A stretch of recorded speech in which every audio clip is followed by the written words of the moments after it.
नए साल में अपने साधकों को क्या एक उपाय बताना चाहेंगे कि उनका जीवन खुशहाल बने? फिर से तरोताजा होके, और अगर कोई थोड़ी बहुत बाधा रुकावट हमारी सोच में, विचार में, कर्म में आई है जी। तो उसको दूर हटा के फिर से अपने काम में लगो और अपने उद्देश्य में सफलता प्राप्त। बहुत बहुत शुक्रिया। लेकिन मैंने कभी ऐसा नहीं दिखाई दिया कि आप हैं, ब्यास वाले महाराज जी हैं, सभी कभी एक साथ दिखे हों। बड़े डेरे होने के कारण, बड़ी संगत होने के कारण ये अलग अलग जगह पे संतों की अलग अलग जो ड्यूटी लगाई गई है उसको संभालते हैं, और सबका एक ही उद्देश्य है और एक ही।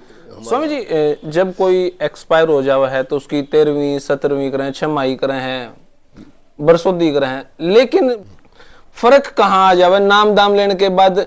क्या उनके पितर या जो भी सिस्टम जिस तरीके से पूजा पाठ करते हैं फिर उनको जरूरत ही नहीं पड़ती? नहीं, हम तो जो अपने हिंदू धर्म के सारे रीति रिवाज के मुताबिक सब काम करने की इजाजत देते हैं, और सब कहते हैं हमारी जो पुरानी परंपराएं उनके अनुसार काम करो। कुंडली मिलान का भाई गुण मिले हैं तो ब्याह कर दो, नहीं मिले तो ना करो, लेकिन कुंडली मिलान के बाद भी कुंडली मिलाते मिलाओ, लेकिन मैं कहता हूँ कुंडली मिलाने के बाद वो क्यों टूटती हैं, इसका मतलब जो है उनमें कोई वो तथ्य नहीं है। लोगों के एक रीति रिवाज है, उस लकीर को पीटते हैं, फकीर लकीर के फकीर बन गए। तो सारे भाई है ना भाई, मेरी राम राम। मैं जगदीप शर्मा स्टेप अप जे सर यूट्यूब चैनल पर आपका स्वागत करता हूँ। बड़े सौभाग्य हो भाई हमारा जब हम गुरु जी के पास आ जाए वहां और सवाल कुछ एक लिख रखे हैं, मैं पूछ ले वहां। हालांकि ये कोइंसिडेंट है, हर बार ऐसा ही हुआ है, जो मैं सवाल लिख के लाऊं हूं उनमें से 80% मेरे सवाल के जवाब मैंने सत्संग में मिल जावा है। सेम वही सवाल आज भी सत्संग में वो रिप्लाई मिले, तो मैं सोचू क्यों ना इन्हाने फिर थोड़ा सा ओपनली और कर देवा जो ये देखा है मेरे भाई। तो गुरुजी प्रणाम।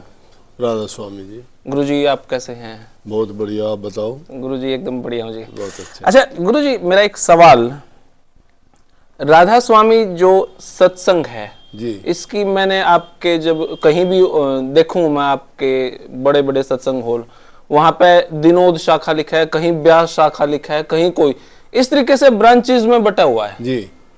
लेकिन मैंने कभी ऐसा नहीं दिखाई दिया कि आप हैं, ब्यास वाले महाराज जी हैं, सभी कभी एक साथ दिखे हों। कोई विचारधारा अलग है या सारा सिस्टम ही अलग है या एक है सब कुछ? नहीं, एक पिता के जितने भी पुत्र हो जाएं जी, और वो जवान होके उनके परिवार अलग अलग हो जाए तो इकट्ठे नहीं रह पाते, तो अलग अलग हो जाते हैं कि नहीं। राधा स्वामी मत में कोई अलग नहीं है, हमारा एक ही सिद्धांत, एक ही प्रकार की भक्ति, सूरज शब्द का योग है। चाहे बड़े डेरे होने के कारण, बड़ी संगत होने के कारण ये अलग अलग जगह पे संतों की अलग अलग जो ड्यूटी लगाई गई है उसको संभालते हैं, और सबका एक ही उद्देश्य है और एक ही हमारा सबका शिक्षा का तरीका है। तो कभी मिल भी लेते हो स्वामी? हाँ, मिल लेते हैं खूब। अच्छा, ऐसे अवसर आते हैं, मिलते हैं। जब आगरा में हमारा मनाया गया था 150 साल, तो उसमें हम सब इकट्ठे हुए थे वहाँ पे। कई बार ऐसा लगता है कि इनके मन में कोई द्वेष है, कोई बीच में ऐसा लग रहा है कि द्वेष छोटे दिमाग के लोग करते हैं, वो सत्संगियों में होता है ऐसा। जी। सत्संगी कहते हैं हमारा गुरु बड़ा है, हमारा नाम बड़ा है, हमारा डेरा बड़ा है, लेकिन संतों के दिल में कोई इस प्रकार का भ्रम ना, तो संत कभी ऐसा किसी को शिक्षा और उपदेश करते हैं न। ये बातें जो छोटे दिमाग के लोग हैं जिनको ज्ञान नहीं है वो कर लेते हैं। ये हमें पता लगता रहता है कि कुछ सत्संगी जैसे दूसरी जगह के हमारा गुरु बड़ा है, तुम्हारा छोटा गुरु है, जैसे मैंने सत्संग में कह दिया था ना जी। तो इसी प्रकार के कुछ लोगों में ये उनका ख्याल होता है, वो बोल देते हैं। संकीर्ण विचार के लोग जी। ऐसे। जी स्वामी जी, जब कोई एक्सपायर हो जावा है तो उसकी 13वीं 17वीं करें, छमाही करें हैं, बरसोदी करें हैं, लेकिन बहुत सारे ऐसे हैं जो आपके साधक हैं और पंथों के साधक हैं, वो ऐसा नहीं करते। लेकिन हमारे जैसे किसी ने नाम नहीं लिया, उनका पूरा सिस्टम चला है। फर्क कहाँ आ जावे नाम दाम लेने के बाद? क्या उनके पितर या जो भी सिस्टम जिस तरीके से पूजा पाठ करते हैं फिर उनको जरूरत ही नहीं पड़ती? नहीं, हम तो जो अपने हिंदू धर्म के सारे रीति रिवाज के मुताबिक सब काम करने की इजाजत देते हैं, और सब कहते हैं हमारी जो पुरानी परंपराएं उनके अनुसार काम करो, लेकिन अपना कर्म सुधारो, बुरे कर्म से बचो। हम किसी की ना परंपराएं तोड़ते हैं और ना ही उनमें किसी प्रकार की बाधा डालते हैं। जो जिस प्रकार से मुसलमान है तो कब्र में अपना दफनाओ, हिंदू है तो अपने चिता बना के नागनी के सुपर्द करो, और जिनका दूसरा रिवाज कोई जल परवाह करता है बेशक करो। जहाँ काम करना है वो तो अपनी रूह के लिए काम करना, और रूहानियत है, ये रूहानी शिक्षा है। ये दुनिया के रीति रिवाज हैं। रीति रिवाज हम किसी के तोड़वाते नहीं, अगर वो तोड़वाएं तो लोग जो है फिर तो कहेंगे कि ये तो धर्म विरोधी हैं, ये तो इंसानियत के विरोधी हैं।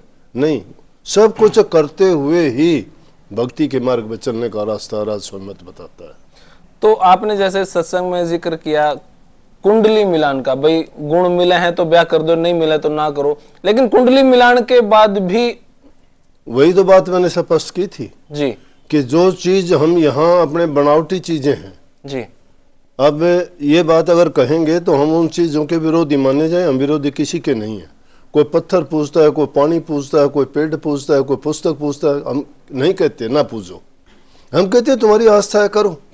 जी समझ गए ना? जी जी जी। तो हम इन चीजों के बारे में नहीं, कुंडली मिलाते मिलाओ, लेकिन मैं कहता हूँ कुंडली मिलाने के बाद वो क्यों टूटती हैं, इसका मतलब जो है उनमें कोई वो तथ्य नहीं है। लोगों के एक रीति रिवाज है, उस लकीर को पीटते हैं, फकीर लकीर के फकीर बन गए। तो क्या कुंडली मिलाना एक बाह्य आडंबर है मात्र, ऐसा ही मान के ना चलो? हो सकता होगा, लेकिन मैं किसी चीज की आलोचना में नहीं पढ़ना चाहता। मुझे नहीं पता, लोग करते हैं तो करो, उनका मन में ये नहीं तो भरम और संख्या हो जाता है। अब देखो सत्संगियों में भी ये बात हो जाती है कि कोई सत्संगी नाम लेके जाता है, उसके साथ कोई बात थोड़ी सी गड़बड़ होगी तो कहेंगे देख ले तूने वो चीज छोड़ दी, मांस मनानी छोड़ दी, तूने व्रत छोड़ दिया, इसलिए नुकसान हुआ।